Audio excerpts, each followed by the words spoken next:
Assalamualaikum. Cek sound. Assalamualaikum warahmatullahi wabarakatuh. Nggak mirip ya sama Zainuddin MZ. Alhamdulillah wassalatu wassalamu ala rasulillah wa ala alihi wa sahbihi wa mawala. Pertama-tama saya pengen ngucapin terima kasih dulu buat teman-teman yang udah perhatian banget ngepoin Instagram saya. Sampai tahu nama palsu saya. Ada yang bilang nama saya Mursyidin. Sampai nyari nomor KTP saya, terus dia nggak tahu gimana cara dapetinnya di internet. Berinisial J, Justin. Yeah. Dan juga buat komen-komennya yang inspiring, walaupun nyelekit. Terus hari ini, malam ini saya pakai armband ya. Cuman ini saya tulis tangan sendiri, nggak terlalu kelihatan. Ini tulisannya God Bless Jomblo.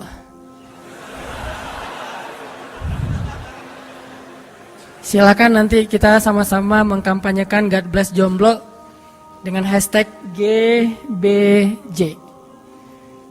Mudah-mudahan dengan kita terus mendoakan teman-teman single. Maaf ya, bukan jomblo, single. Kalau jomblo kan ngenes ya. Kalau single lumayan.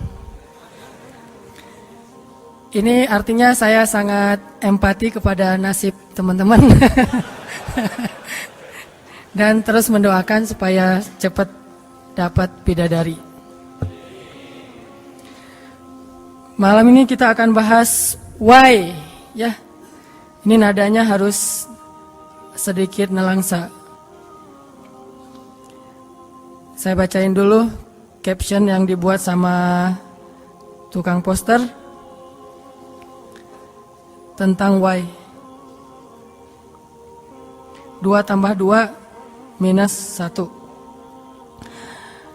Udah hijrah, rajin sholat, rajin puasa, tapi kok dagangannya saya nggak selaris orang lain. Padahal kelihatannya orang itu sholatnya setahun cuma 2 kali, pas Idul Fitri sama Idul Adha. Akhirnya ninggalin juga kerjaan yang gak halal itu, tapi sampai sekarang kok belum dapat gantinya. Katanya itu daerah yang banyak banget muslimnya, tapi kok kena bencana yang sebegitu besarnya. Ini maksudnya apa nih? Kampung halaman saya. Bacaan Quran udah lancar, kerjaan udah oke, ganteng pula. Ini berat Ganteng pula, tapi kok jodohnya belum datang aja. Kenapa tuh Neng? Ya. Ganteng, udah dapat kerjaan, udah baca Al-Qur'annya lancar, hafiz 30 juz. Juz 30. Kok belum dapat jodoh juga? Karena dia hanya membaca Al-Qur'an tetapi tidak melamar. Itu jawabannya. Udah lancar baca Quran, kok belum dapat jodoh? Karena dia hanya membaca Al-Qur'an tetapi tidak mankhitbah. Tidak ta'aruf. Kadang apa yang udah kita usahain kok hasilnya nggak sesuai sama matematika kita. Kok 2 tambah 2 hasilnya bukan 4. Dan masih banyak lagi pertanyaan-pertanyaan yang pernah hinggap di kepala kita. Apalagi kalau iman lagi ngedrop bisa sampai muncul prasangka buruk kepada Allah. Nauzubillahi min dzalik. Oke. Why? Jawabannya sederhana. Karena kita membandingkan diri kita dengan orang-orang lain, atau nggak usah diri kita deh. Kita membandingkan nasib orang beriman dengan nasib orang yang tidak beriman, sama-sama menggunakan dunia.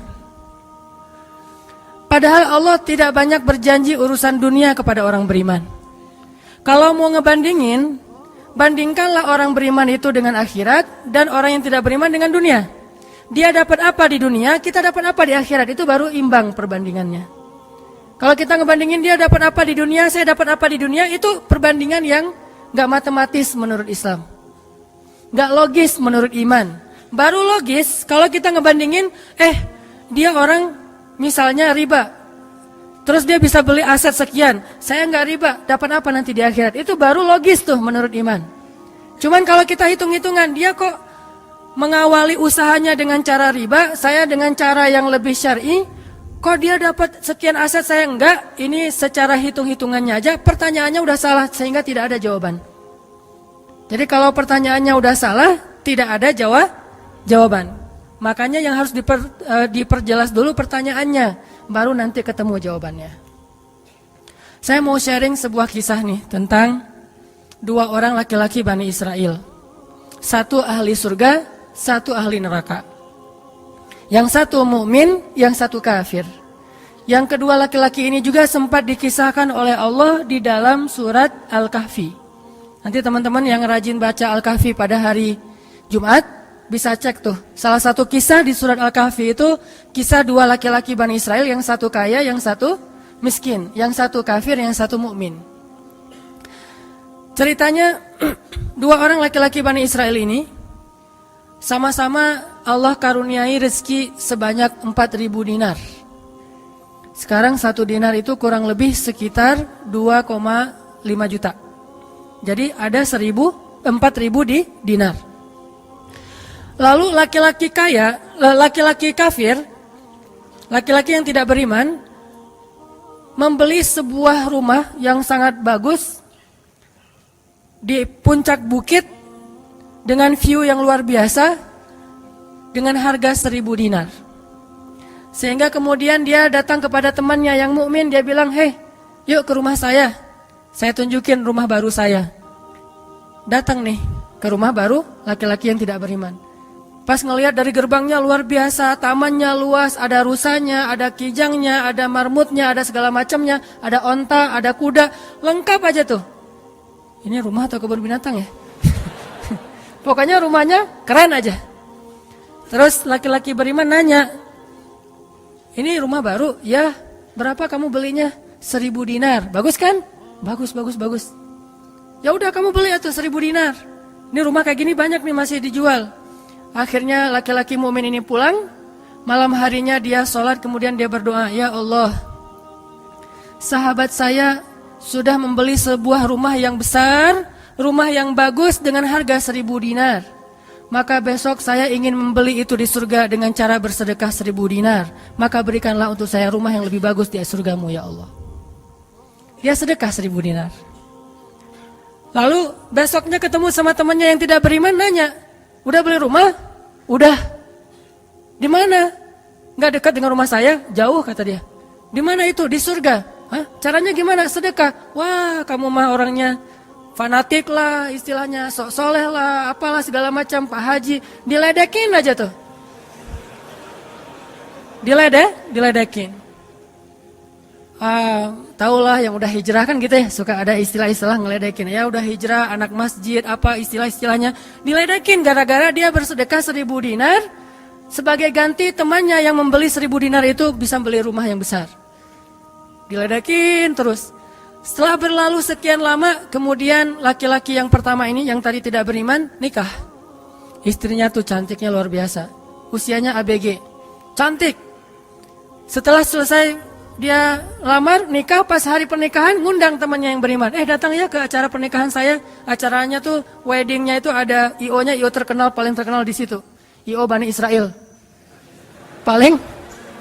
Jadi wedding bukan IO ya, wedding organizer-nya Bani Israel. Kan orang Bani Israel mah orang Yahudi ini kalau bikin acara tuh luar biasa ya. Kayak mereka bikin Tomorrowland segala macam kan.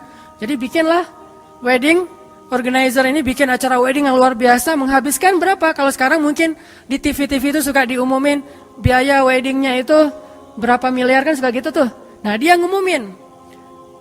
Atau kalau nggak dia umumin pun orang-orang bilang, tahu nggak itu acaranya habis berapa? 1.000 dinar. Habis 1.000 dinar. Dia nanya, ini emang habis 1.000 dinar? Ya, maharnya 1.000 dinar. Mahar si cewek cantik. Cewek paling cantik di kota itu aja. Tidak ada lagi cowok kecuali pernah suka sama tuh cewek. Tapi dia dapat gara-gara punya uang 1.000 dinar. Saya pernah goyang sama istri saya. Nanti kalau anak kita nikah, maharnya nggak usah mahal-mahal. 2 miliar aja.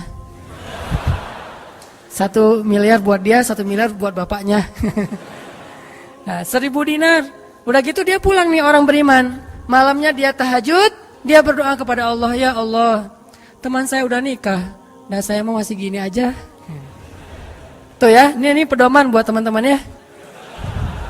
Kalau ada yang ngasih kartu undangan, tanya maharnya berapa? Maharnya 10 juta. Waduh, saya pas nih 10 juta. Bilang ke Allah, ya Allah, sama kayak dia. Saudara saya, teman saya sudah menikah dengan mahar 1.000 dinar. Dan saya masih punya. Saya ingin melamar bidadari di surga dengan 1.000 dinar. Nikahkanlah saya dengan bidadari paling cantik di surga, ya Allah. Ini 1.000 dinarnya, sedekah 1.000 dinar. Temannya punya anak, tanya pas lagi reuni SMP gitu ya. Lagi reunian tanya, kok masih sendiri aja? Enggak sendiri, cuma gak dibawa. Itu trik menjawab pertanyaan yang nyelekit tadi. Loh kok kamu sendiri? Nggak ditemenin sama si dia? Enggak, lagi nggak enak badan. Nggak dibawa katanya. Loh kok nggak dibawa? Soalnya masih di surga. Udah aja. Di surga gimana caranya? Sedekah 1.000 dinar. Wah lo benerannya keterlaluan lo. Habis-habisan dibully. Dibully habis-habisan gara-gara dia nggak melamar cewek dengan 1.000 dinar, malah pakai sedekah untuk melamar bidadari hurul ain. Baca surat Ar-Rahman paragraf terakhir tentang hurul ain. Fihinna qasiratut tarfi lam yatumithunna insun qablahum wala jan. Gak ada manusia yang kayak gitu. Qasiratut tarf, cewek yang matanya besar tapi sayu. Matanya besar tapi sayu. Kalau mata saya kecil, matanya besar tuh. Orang sekarang kan banyak pengen mata besar, sampai diedit dulu di B berapa tuh? Aplikasi teh. Itu. Di Fotoras lah, apalah diedit supaya matanya disobek dikit bagian ininya jadi besar gitu ya. Dikasih eyeshadow, dikasih segala macam supaya matanya besar. Kenapa? Mata besar itu simbol dari kecantikan. Makanya bidadari itu bahasa Arabnya hurul ain, yang matanya besar. Lam yatumithunna insun qablahum walajan. Belum pernah disentuh. Disentuh doang loh ya, bukan yang lain. Cuma disentuh aja, belum pernah oleh manusia dan jin. Murni, asli, original. Belum pernah dilihat oleh siapapun, benar-benar tersimpan. Kannahunnal yakut wal marjan. Seolah-olah mereka itu adalah yakut wal marjan, mutiara yang wangi. Udah mutiara, wangi pula. Yakut wal marjan. Bukan Yakult yang diminum sehari, itu ya. Yakult beneran. Ditambah lagi nanti di ayat yang lain, fihinna khairatun hisan. Perempuan yang khairat. Khairat itu artinya banyak anak. Subur. Dan di surga itu orang berkeluarga dan beranak pinak. Sehingga seseorang ketika pengen punya anak, langsung punya anak, tidak perlu 9 bulan hamil. Dan gak perlu juga sesar. Udah aja lahir. Lahir dengan cara yang Allah ciptakan, sangat indah, tidak perlu ada wahnan ala wahnin, tidak ada kepayahan demi kepayahan, lahir anak. Dan anaknya bisa pesen, request. Ya Allah, saya pengen anak laki-laki, tapi modelnya gini. Nah, bisa. Kalau di dunia kan gak bisa request, terima aja apa adanya ya. Oh gini, ternyata gak mirip. Cuma di dunia, di akhirat mah bisa request, segalanya sesuatu juga bisa request. Udah aja kayak gitu, hurul ain. Sehingga dia tahu, gimana pun cewek ini cantik, tidak pernah bisa mengalahkan satu hurul ain. Seandainya jemari hurul ain, jari kelingking doang, dikeluarin dari surga ke dunia, maka cahaya matahari akan tertutup oleh cahaya jari kelingkingnya hurul ain. Kalau hurul ain sempat keluar dari surga, jatuh ke bumi, kau bidadari jatuh dari langit gitu kan ya. Nah, jatuh tuh ke bumi beneran, maka nafasnya, satu kali dia bernafas, semua manusia akan mati karena tergila-gila kepada dia. Harumnya nafas hurul ain. Gak usah dibayangin, ntar makin gak bisa tidur. sekedar ilustrasi doang nih. Akhirnya dia lamar tuh hurul ain dengan sedekah 1000 dinar. Udah aja sih kayak gitu. Dan dia merasa, alhamdulillah saya lebih beruntung dari dia. Saya lebih beruntung dari dia. Gitu matematika mukmin. Baru setelah beberapa tahun, teman yang pertama tadi yang tidak beriman beli kebun. Kebun yang sangat luas. Lalu ngajak lagi teman yang beriman, yuk ke kebun saya. Kamu udah punya kebun? Udah, datang aja. Kamu tahu nggak nih kebun yang saya beli berapa? 2000 dinar. Kebun korma yang sangat luas, yang di dalamnya ada mata airnya sendiri, yang tidak seolah-olah tidak ada batas ketika kita memandangnya. Terus sepanjang mata memandang. Kebun kurma yang rindang, 2000 dinar.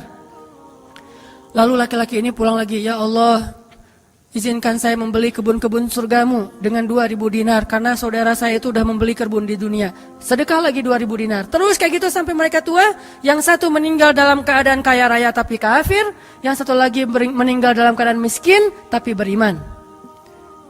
Siapa lebih beruntung? Tergantung matematika yang dipakai. Kalau matematikanya materi duniawi, pasti orang yang pertama yang tidak beriman lebih beruntung. Bisa menikmati dunia habis-habisan sampai hari tuanya. Tapi kalau matematikanya matematika mukmin, Rabbani, maka pasti yang kedua lebih beruntung dari yang pertama. Nanti setelah mereka meninggal, ini ceritanya panjang sekali dan kemudian jadi salah satu tafsir dari Al-Quran surat As-Saffat yang nanti kita baca. Di akhirat, kalau teman-teman tahu kalau kita baca tafsir itu ternyata ya, di surga itu punya jendela. Kayak rumah punya jendela. Cuman saya nggak tahu seperti apa bentuk jendelanya, karena surga itu kata Nabi, ma la ainun ra'at wa la udhunun sami'at. Yang nggak pernah dilihat oleh mata, yang nggak pernah didengar oleh telinga, yang nggak pernah dibayangkan oleh imajinasi manusia. Yang jelas ada jendela itu di surga. Nah, jendela ini apa?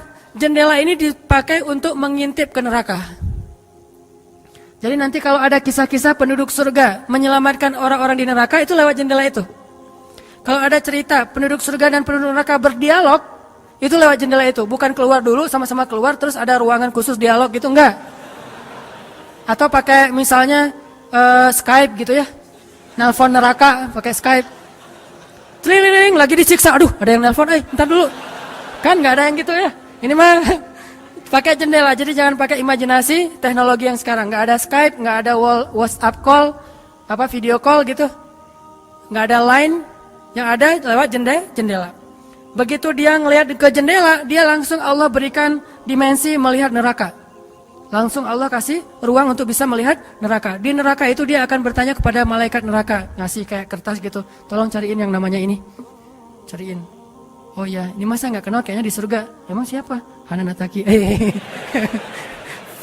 Penduduk malaikat neraka mah nggak kenal. Amin. Aminin atuh. Mudah-mudahan semua kita tidak dikenal di neraka. Dikenal di surga insya Allah.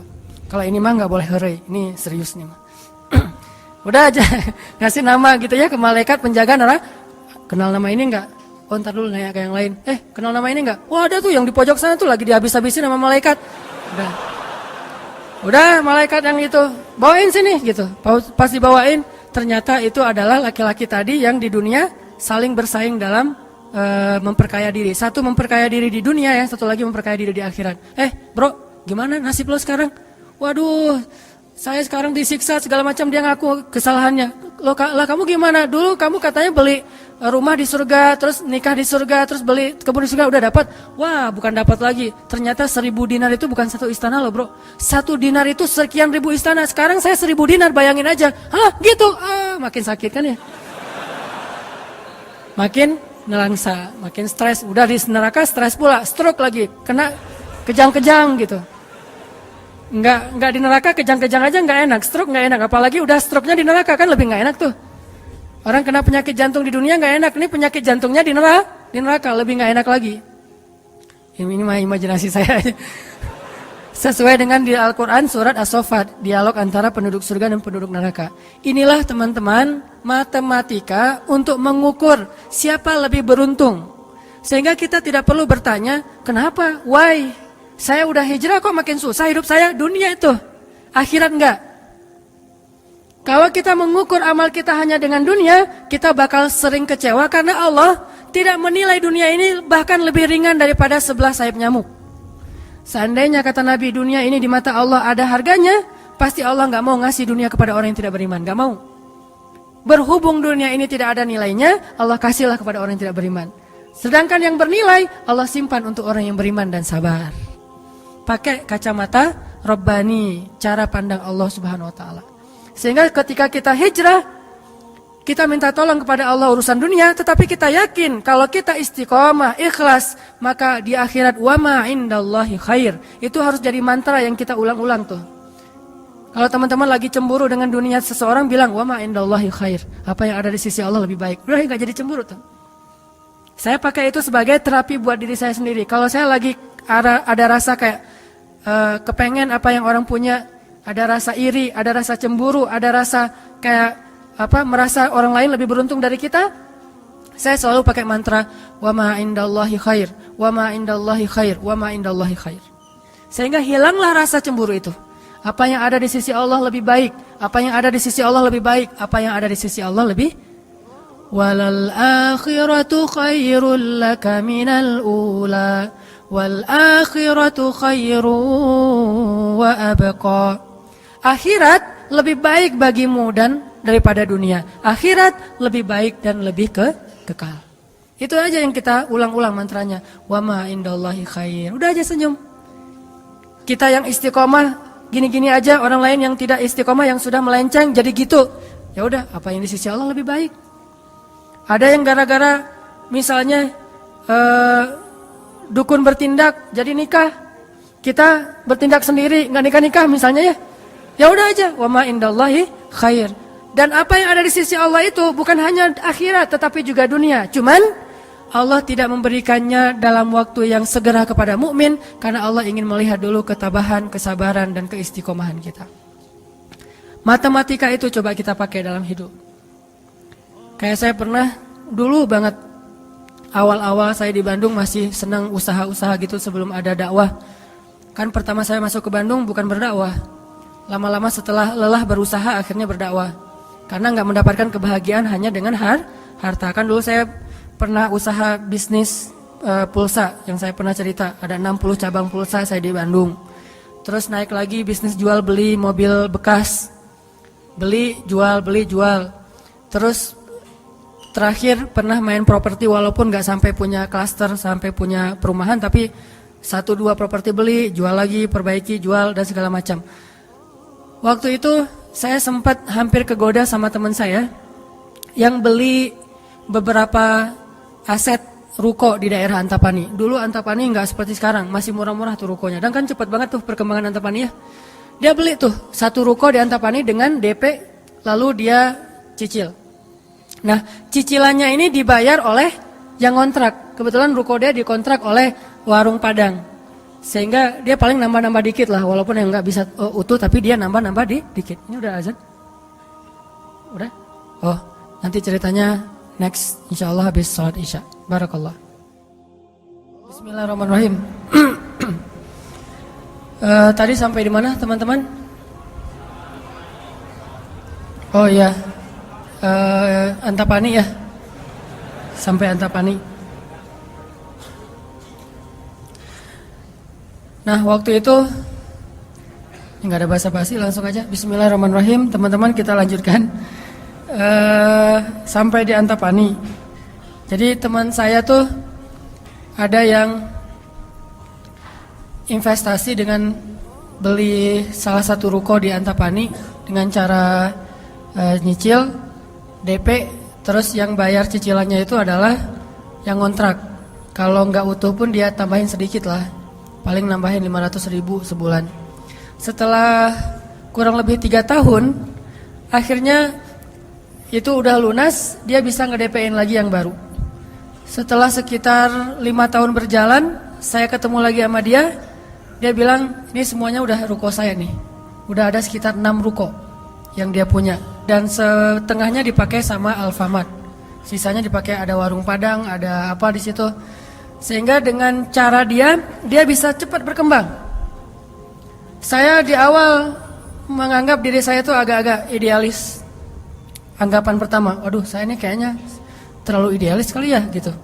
Mulai galau kan, mulai tidak istiqomah. Jangan-jangan saya terlalu kaku nih dalam agama. Lagi nyari-nyari dalil mana nih yang membolehkan gitu kan ya. Biasalah apalagi ustadz kan bisa ngotak-ngatik gitu kan. Sampai bisa menemukan dalil boleh. Tapi gak nemu. Akhirnya yang bisa menguatkan hati apa? Wa ma indallahi khair. Apa yang ada di sisi Allah lebih baik. Kalau mau kayak gitu mungkin sekarang saya udah punya juga beberapa ruko. Tapi karena nggak bisa dengan cara seperti itu, akhirnya ya punya itu aja dan tidak berkembang secara duniawi. Tetapi saya yakin mudah-mudahan dengan itu kita berinvestasi di akhirat. Makanya ini matematika harus jadi pola pikir kita, harus jadi mindset, persepsi kita dalam hitung-hitungan amal. Sehingga ketika kita belajar Islam, mulai bertaubat, mulai berhijrah, lalu Allah Subhanahu wa taala seolah-olah lebih memanjakan orang lain yang belum berhijrah, yang belum bertaubat daripada kita dengan dunia. Katakan wa ma indallahi khair. Apa yang ada di sisi Allah lebih baik. Katakan bahwa wal akhiratu khairun wa abqa. Akhirat lebih baik dan lebih kekal. Katakan walal akhiratu khairul laka minal ula, dan akhirat itu lebih baik bagimu daripada dunia. Ini yang memotivasi kita untuk bisa istiqomah, sehingga kita tidak ngerasa dicurangin sama Allah Subhanahu wa taala. Karena Allah melihat balasan akhirat itu lebih baik daripada ngebalas di dunia. Sehingga Allah kalau sayang kepada seorang hamba, Allah menyediakan akhirat lebih besar daripada dunia untuk dia. Seandainya dunia itu adalah bentuk kasih sayang Allah, maka Allah sudah memberikan kekayaan dunia kepada semua nabi yang Allah cintai. Tapi nabi yang kaya itu sedikit. Rata-rata nabi itu susah hidupnya, apalagi setelah menjadi nabi. Nabi Muhammad sebelum jadi nabi hidupnya luar biasa kan? 40 tahun pertama, terutama 15 tahun pertama setelah menikah dengan Khadijah, gimana kehidupan Nabi Muhammad? Segalanya ada. Khadijah itu orang yang paling kaya, perempuan paling kaya di Mekah, menikah dengan Nabi Muhammad yang pintar dalam berdagang. Gak pernah Nabi rugi dalam berdagang. Jujur tapi untung. Sehingga selama 15 tahun Nabi mau traveling kemana aja bisa. Traveling ke Syam bisa. Traveling ke Yaman bisa. Syam dan Yaman itu jarak yang cukup jauh. Mau ngapain aja bisa. Punya ternak yang sangat banyak, punya kebun kurma yang luas sekali dan segala macam. Rumahnya rumah terbaik di kota Mekah. Hidup selama 15 tahun dalam kenikmatan. Begitu jadi nabi, langsung kayak terjun payung. Cepat sekali. Sampai akhirnya Khadijah wafat ketika Nabi masih di Mekah, dalam keadaan hampir tidak punya warisan apa-apa. Jadi kurang dari 13 tahun jatuh miskin, fakir.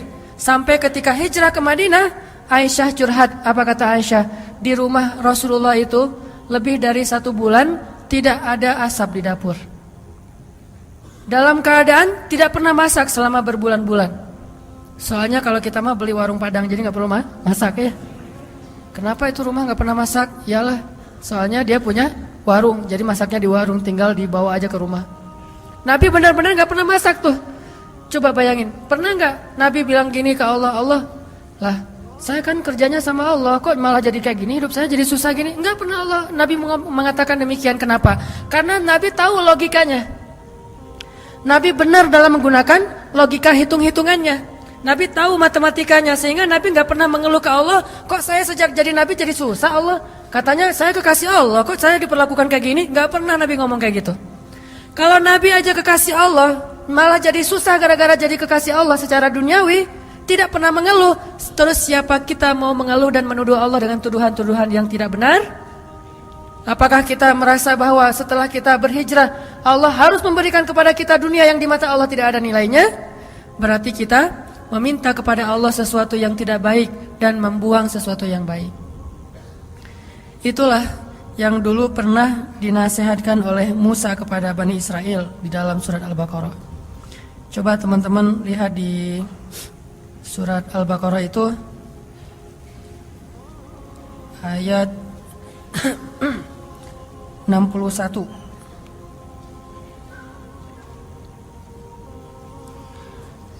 A'udzu billahi minasy syaithanir rajim. وَإِذْ قُلْتُمْ يَا مُوسَى لَن نَّصْبِرَ عَلَى طَعَامٍ وَاحِدٍ فَادْعُ لَنَا رَبَّكَ يُخْرِجْ لَنَا مِمَّا تُنبِتُ الْأَرْضُ مِنْ بَقْلِهَا وَقِثَّائِهَا وَفُومِهَا وَعَدَسِهَا وَبَصَلِهَا. Apa yang terjadi? Ketika orang-orang Bani Israel hijrah ke Palestina, lalu mereka mengeluh di Palestina karena setelah mereka hijrah, hidup mereka tidak menjadi lebih baik secara duniawi. Perasaan kata Bani Israel, sama aja deh. Sejak kita hijrah, sejak kita masuk agama Yahudi, sejak engkau datang Musa, sawa'un alaina, nasib kami sama aja nih. Sebelum kamu datang dan setelah kamu datang, nasib kami tetap aja susah, wahai Musa. Ini logika Bani Israel. Makanya banyak Bani Israel itu yang kufur kepada Allah karena pakai logika ini. Logika 2 tambah 2 4. Itu logika Bani Israel.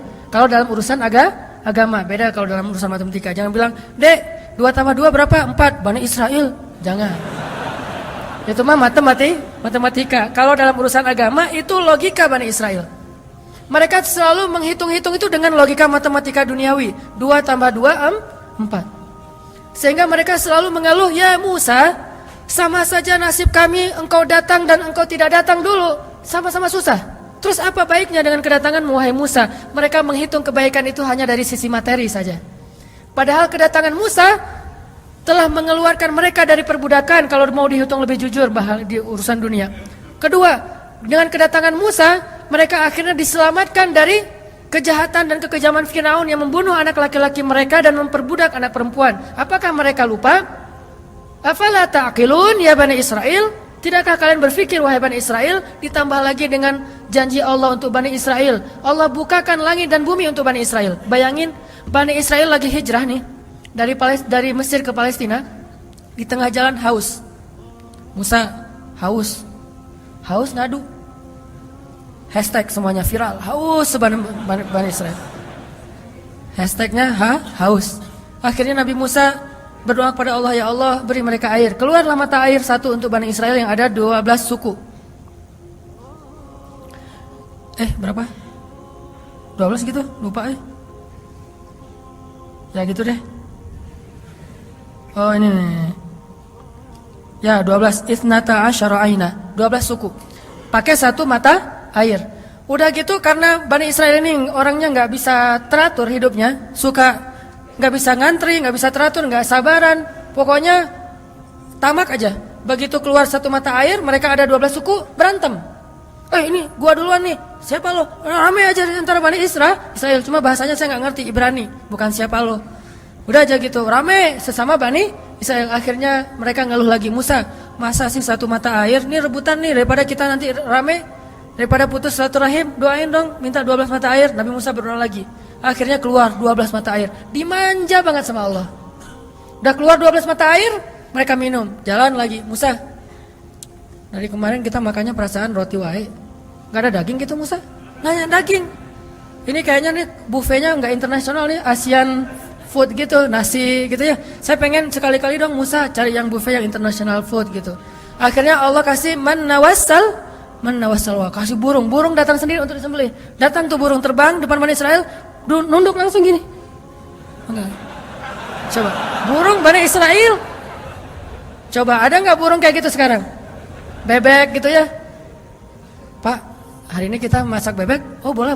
Bebek, datang seperti bebek teh. Yaitu ayam datang. Nggak ada kan sekarang kan ya? Allah tundukkan burung yang liar kepada Bani Israel. Datang untuk disembelih langsung dibakar, terus makan. Kemudian keluar lagi makanan-makanan luar biasa. Datang dari langit seperti datang kepada Maryam alaihassalam. Masih ngeluh juga. Terus jalan lagi. Musa, haredang cenah. Panas. Datang awan menaungi Bani Israel. Mana ada manusia, bangsa di muka bumi ini selain para nabi yang dinaungi awan sepanjang perjalanan coba. Kecuali Bani Israel dan orang-orang modern yang pakai kendaraan udah tertutup ya. Kalau dulu mah Bani Israel kemana mereka pergi awan ngikutin. Sana ya, kata Awan saya. Bukan si Iwan, Awan. Udah aja jalan. Bani Israel mana? Kadang-kadang suka iseng. Nih lihat Awannya nih, ikutin kita nggak ya? Lari ya, lari. Awannya ikut lari. Namanya Bani Israel iseng. Tapi Allah masih diakal-akalin sama mereka kan? Yang pernah saya cerita, disuruh bayar zakat, mereka katakan kami mah zakat 2,5% mah itu orang pelit lah. Kalau zakat mah nggak usah tanggung-tanggung 2,5%, 10% kan Islam 2,5%, Nasrani 10%, Bani Israel 100%. Hah? Sampai Musa aja kaget 100%. Benar gitu syariatnya 100%? Wah Musa 100% ya? Kami berani memberikan zakat 100%. Caranya gimana? Dikumpulin semua gandumnya, dilempar ke langit, terus dia bilang ya Allah ambil sesukamu, yang jatuh ke bumi itulah hak saya. Itulah Bani Israel. Lempar semuanya, gandum, roti, segala macam, korma, dilempar ke langit. Ya Allah ambil sesukamu ya Allah. Yang jatuh ke bumi berarti engkau ridho untuk saya. Mana ada yang nyangkut di tengah antara langit dan bumi kan? Pasti semuanya jatuh ke bumi. Oh berarti Allah nggak memerlukan itu, ya udah untuk kita aja. Yang penting kan kita udah niat nih 100%. Tapi Allah nggak mau nerima, ya udah itu akal-akalan Bani Israel. Makanya mereka ngeluh, ya Musa, di Palestina itu tidak ada sayur mayur. Kami kangen makanan-makanan di Mesir. Kalau teman-teman tahu Mesir itu sebetulnya nggak tandus-tandus amat. Mesir itu ada bagian yang salju. Jadi kalau mau ngerasain Eropa bisa ke bagian itu. Ada yang bagian yang benar-benar padang pasir, ada yang bagian yang subur luar biasa. Nah, sampai mereka kangen dengan sayur-sayuran Mesir. Kangen dengan bayam, kalau di kita mah kangen dengan singkong, kangen dengan jengkol. Ya, pernah kangen jengkol? Karena nggak pernah keluar Bandung. Kalau keluar Bandung pasti kangen jengkol. Misalnya umroh gitu ya. Ada restoran Indonesia, Mang ada jengkol? Di Mekah. Kalau tanya orang Arab, jengkol. Bahasa Arabnya tidak ada jengkol. Soalnya bahasa Arabnya tidak ada jengkol. Mahada kata orang Arab, jengkol yang aroma raihah. Intinya orang Bani Israel kangen dengan makanan Mesir. Terus apa kata Nabi Musa? Qala atastabdiluna alladhi huwa adna billadhi huwa khair. Apakah kalian meminta untuk menukar sesuatu yang buruk dengan sesuatu yang lebih baik? Maksudnya apa? Kenapa kalian ingin dibayar oleh Allah dengan dunia ketika kalian beriman? Kalau Bani Israel itu kalau beriman hitung-hitungan banget. Habis beriman harus rezekinya berlimpah. Habis beriman harus terbebas dari segala masalah. Habis beriman harus dimanjain banget dunianya. Itu pola fikir Bani Israel. Sedangkan para nabi dan orang-orang yang beriman gak kayak gitu cara berfikirnya. Setelah beriman Allah uji, maka mereka mengatakan ini untuk melihat apakah saya jujur dalam iman atau munafik. Seperti kata Bilal. Ketika Bilal beriman dengan qadarullah, dia ketahuan imannya oleh tuannya Umayyah bin Khalaf. Lalu disiksa oleh Umayyah bin Khalaf. Setelah disiksa berhari-hari, Umayyah ngomong gini, Bilal, mana Tuhan kamu? Coba lihat tuh, kamu disiksa-siksa, Tuhan kamu gak pernah ngebelain kamu, Muhammad juga gak pernah ngebelain kamu. Jadi kamu tuh sebetulnya kasihan, tinggal sendiri, gak pernah dibelain oleh siapa-siapa. Kalau gak saya nyelamatin kamu, kamu akan celaka, wahai Bilal. Apa kata Bilal? Ya Umayyah, udah gak bilang lagi Tuhan, dia mah udah beriman, gak ngomong lagi Tuhan, gak ngomong lagi gitu. Kalau saya diuji atau disiksa karena keimanan saya, itu berarti Allah ingin melihat kesabaran saya. Maka kalian akan melihat sabar saya lebih kuat daripada sabarnya orang Arab. Karena orang Arab Mekah itu terkenal dengan keteguhan dan kesabarannya. Saya akan lebih sabar daripada laki-laki Arab dan akan lebih kuat daripada gunung Uhud. Bilal tahu itu. Jadi bukan, ya juga ya Umayyah, ya udah deh balik lagi aja kayak dulu. Enggak, Bilal mah gak ngomong kayak gitu. Kan orang suka pundung gitu ya. Pundung fisabilillah. Baru hijrah Allah kasih ujian pundung. Aduh, sama aja udah hijrah gak hijrah tetap aja gak bisa dapat jodoh. Nah gitu kan. Akhirnya udahlah sekalian kayak dulu aja. Aduh sama aja, ternyata udah rajin ngaji, belum kelihatan juga ke atas, masih aja gak ada yang kecantol misalnya kan ya. Aduh udah rajin udah pindah kerjaan, tetap aja belum dapat kerjaan yang lebih baik. Kata Allah, wa may yattaqillah yaj'al lahu makhraja. Mana? Wa yarzuqhu min haitsu la yahtasib. Mana tuh? Jawabannya Allah berikan itu setelah Allah lihat kesabaran kita. Kalau Allah belum melihat kesabaran kita, Allah enggak akan kasih apa yang Allah janjikan. Karena yattaqillah bukan hanya taubat tetapi sabar, itu satu paket. Takwa itu At-ta'ah was-sabr, itulah takwa. Taat dan sabar, itulah takwa.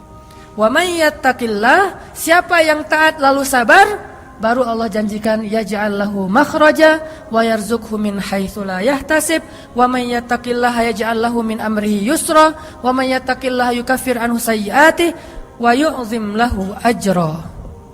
Itu semua janji Allah bagi orang yang takwa, dan takwa itu taat dan sabar. Kalau taat doang tapi nggak sabar, pundung tadi, maka Allah tidak punya janji apapun dengan dia. Ini logika yang dipakai oleh Allah, hitung-hitungan matematikanya Allah Subhanahu wa taala, sehingga kita tidak kecewa.